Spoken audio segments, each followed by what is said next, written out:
Assalamualaikum warahmatullahi wabarakatuh. Kami dari kelompok 5 dan 6 akan membahas tentang konteks sistem sosial. Perkenalkan, nama saya Muhammad Noyan, selaku materi pertama, di mana saya akan membahas modernisasi dan globalisasi terhadap cara pandang masyarakat terhadap disabilitas. Dan saya pemateri kedua, Ramadhani, akan membahas tentang keluarga sebagai unit utama dalam pendidikan Indonesia.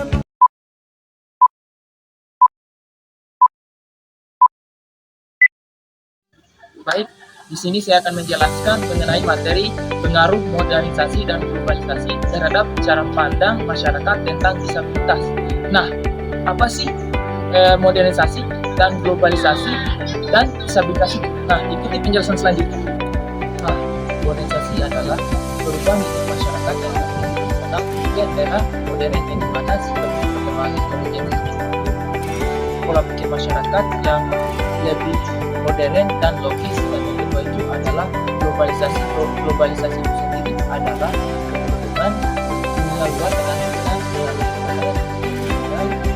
dan juga informasi dan perubahan, dan yang ketiga itu adalah disabilitas. Disabilitas ini adalah mental yang dialami oleh seseorang dalam bicara dan yang kursi roda.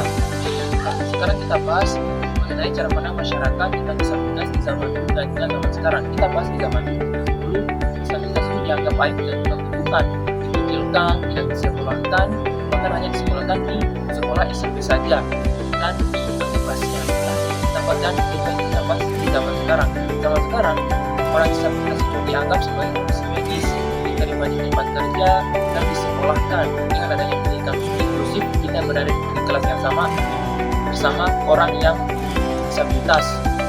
Dan yang terakhir itu adanya hak setara mengenai orang disabilitas. Dan kita masuk ke bagian yang pertama itu pengaruh modernisasi, di mana dengan berkembangnya ilmu pengetahuan sekarang, orang disabilitas dibuatkan alat bantu seperti roda, alat dengar, tongkat tunanetra untuk mereka hidup mandiri. Dan yang kedua itu pengaruh modernisasi, yang dimana PBB mengeluarkan aturan yang dimana orang disabilitas memiliki hak yang sama seperti orang normal. Dan yang kedua itu media sosial dan film yang menampilkan tokoh disabilitas yang mengubah stigma masyarakat.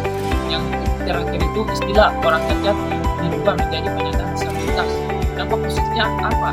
Yaitu pertama, banyaknya sekolah inklusi, tempat kerja yang ramah, anak non disabilitas memiliki rasa perbedaan mengenai disabilitas untuk menghargainya. Nah, sekarang kita masuk di bagian yang terakhir, yaitu kesimpulan. Pertama, modernisasi dan globalisasi warna positif bagi penyandang disabilitas. Yang terakhir, masyarakat mulai melihat disabilitas sebagai keberagaman dan bukanlah kelemahan. Sekian dari saya, terima kasih. Assalamualaikum warahmatullahi wabarakatuh.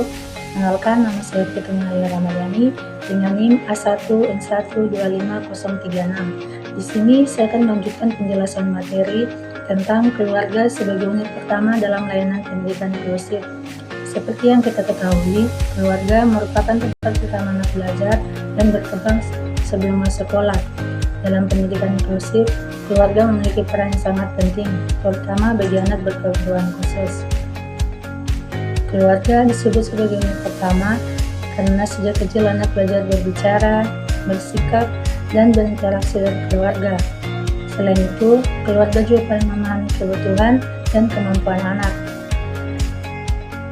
Peran keluarga yaitu mengenali potensi dan kemampuan anak, memberikan dukungan dan kasih sayang, mendampingi anak belajar di rumah, serta bekerja sama dengan guru dan tenaga ahli agar pendidikan anak berjalan dengan baik. Pada setiap tahap pendidikan, keluarga memiliki peran yang berbeda. Saat prasekolah, keluarga membantu memahami kemampuan dasar anak.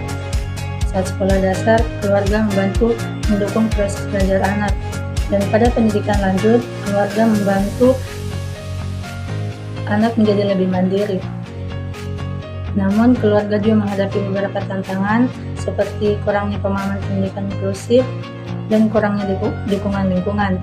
Oleh karena itu, keluarga perlu kerjasama dengan sekolah dan terus memberikan dukungan positif agar anak dapat menjadi lebih baik.